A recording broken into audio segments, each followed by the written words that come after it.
வணக்கம். குழந்தைய தூக்கி தோளில் போடுறது அதுதான். நீங்கள் இப்படியே ஏந்திட்டு போனால் எப்படி தோளில் போடுவீங்க? அப்போ நம்மளோட உணர்வுகள் அதுக்கு எப்படி புரியும்?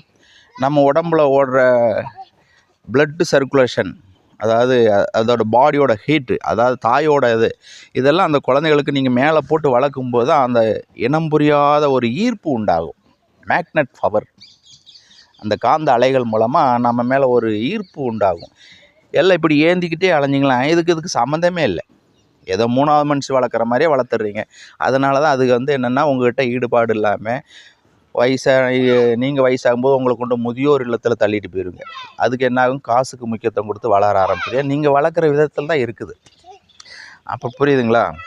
இன்னொரு காரணம், அதே போல் இப்போல்லாம் பார்த்திங்களா, முன்னாலெல்லாம் யூரின் போகணும் அப்படின்னா அந்த இடத்துல என்ன பண்ணுவாங்க, பழைய துணிகளை வச்சு கோமணம் பாய்ச்சி விடுவாங்க. தார் பாய்க்கிறது சொல்லுவோம்.